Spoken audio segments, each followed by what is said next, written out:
let's talk about the motivation behind the Wall Street Journal's attack on PewDiePie.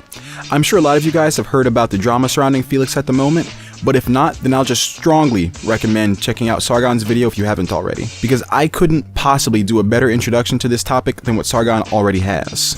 If you're sticking with me, this isn't the first time the media has tried to go after Felix to damage his reputation.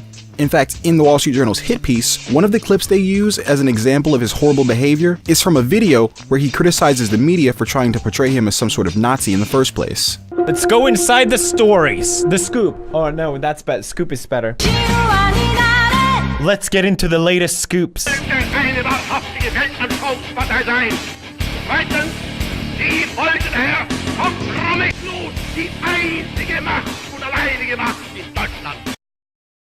YouTube removing PewDiePie's subscribers after news comes through that he is in favor of the Nazi party.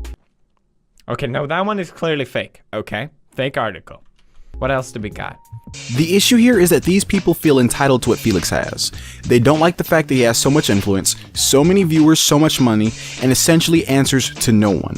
They don't like that some outsider who hasn't spent years at a university for this, who didn't have to do things that went against his very principles for this, and who didn't have to sell his soul for this, is now crushing them. But that isn't really what this issue is about either. You see, this issue goes far beyond the media having a problem with Felix specifically. This is about them having been crushed by the new media for the past 20 years. These people don't want to lose their bread and butter.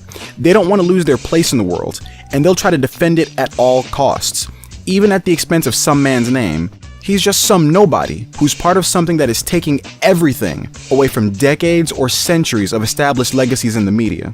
This isn't about one person, and it isn't about one form of media either. This is about all of the new media.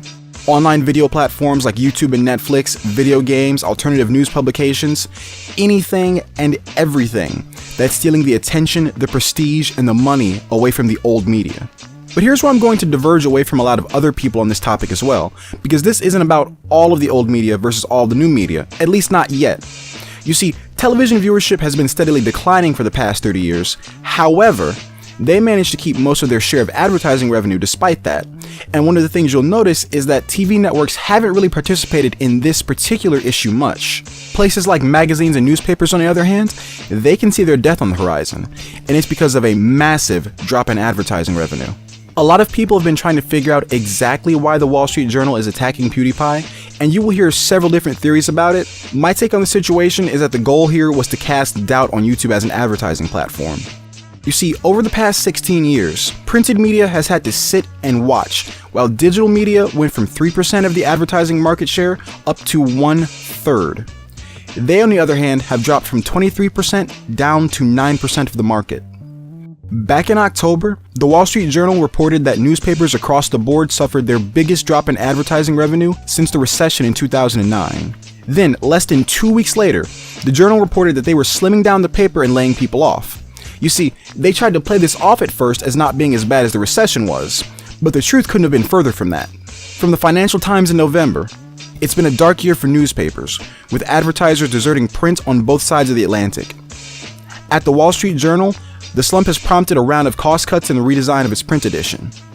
The Wall Street Journal suffered a 21% drop in ad revenue in its most recent quarter. The Wall Street Journal is hemorrhaging money from advertisers, and they're leaving the Journal for other sources of media on the internet. You know, the people who have the actual audiences. Long story short, the internet is killing them.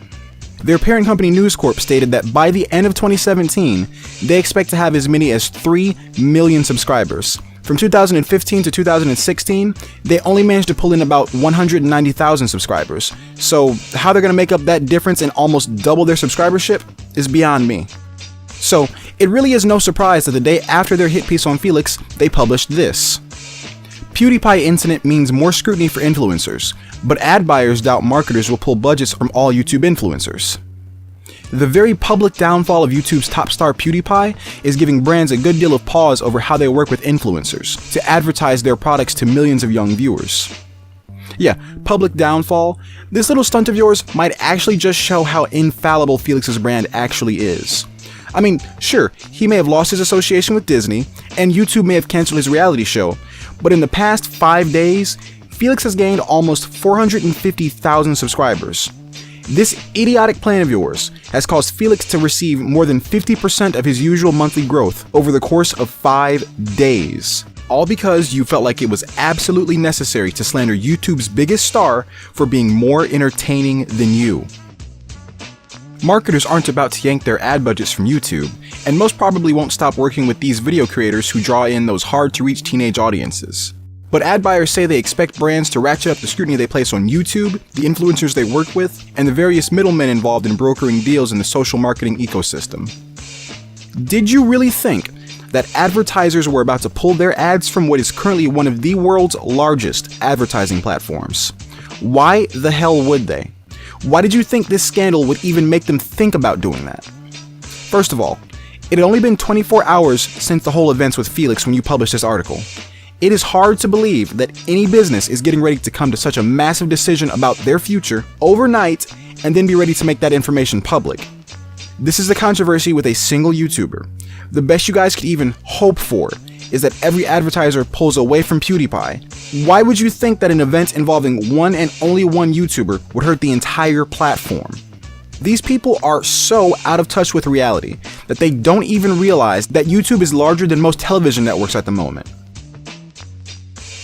Mike Henry, chief executive at the YouTube analytics firm OpenSlate, estimated that a $100,000 ad buy using YouTube's TrueView ads, the skippable pre-roll ads, will end up running across more than 250,000 different YouTube videos.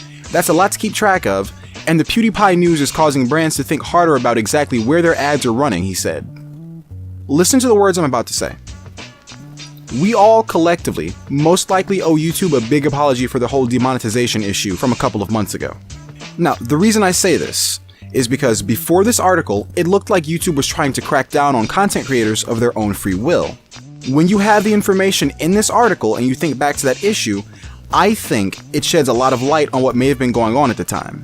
You see, I think that behind the scenes, places like The Journal have been using tactics similar to what feminists and progressives do in order to pressure YouTube into making changes that hinder content creators. But I'll explain this in more detail in just a moment.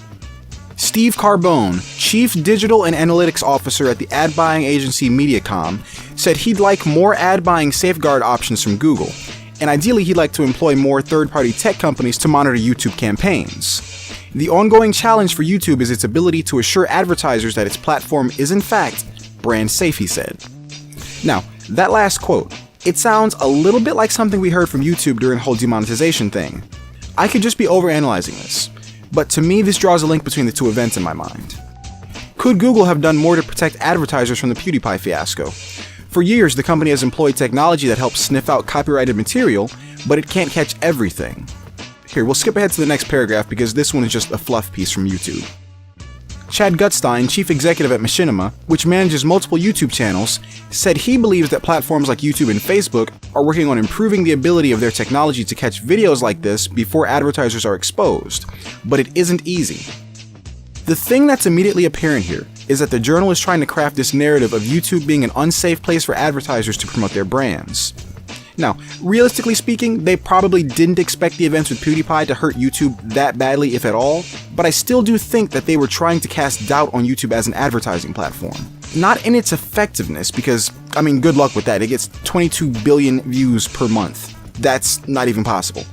But in terms of brand safety, do you think it's possible that behind the scenes, the mainstream media have been pressuring advertisers to force YouTube to make changes that are harmful to content creators? I don't have any information to back this up, so yes, this is just conjecture. But think about it. YouTube has had advertisers for years, and before very recently, they didn't seem to mind.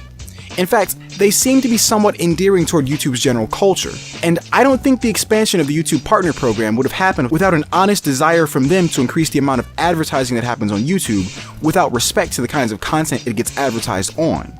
So now I have a follow-up question for you. Do you think it's possible that the mainstream media has been threatening advertisers with the possibility of them being publicly slandered for appearing alongside particular videos unless they make YouTube crack down on their content creators?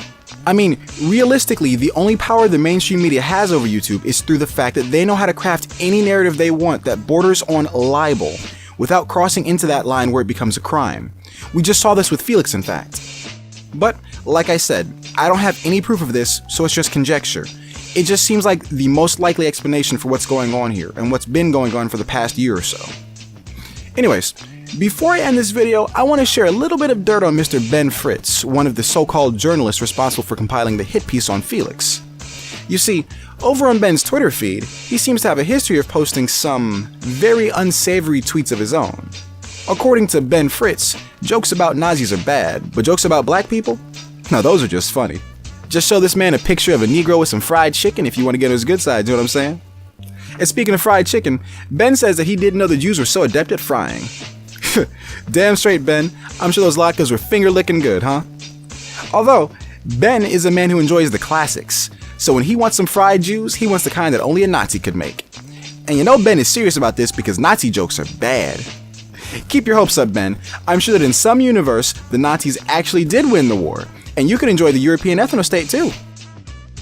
I'll be following this issue very closely over the next several months, because I doubt this is the end of it. On a side note, I have a hard time not taking this issue personally, but not as a YouTuber or anything, because I just consider myself to be a regular guy like everyone else. Now, I've never been a fan of Felix, but I am a big fan of some of the other guys who belong to Maker Studios, like Mark, Jack, John, and the Grumps. So for me, this whole thing definitely hits too close to home. Anyways, if you're going to take anything away from this video, then remember one thing. This isn't just about the Wall Street Journal and Felix. This is about the media being absolutely murdered by people they have no influence over. The fact that their attack on Felix did absolutely nothing can only mean that things are going to escalate from here on out. What just happened with Felix and the Wall Street Journal is the beginning of print media's downfall, and they will go down kicking and screaming. Thought you could take my name, but you forgot about my home game. Thought you could take me down, but you forgot about my here we go. Thought you could take my down, but you forgot about my old school. If you wanna teach me something new, you better teach us something. Nice try, Wall Street Journal. Try again, motherfuckers.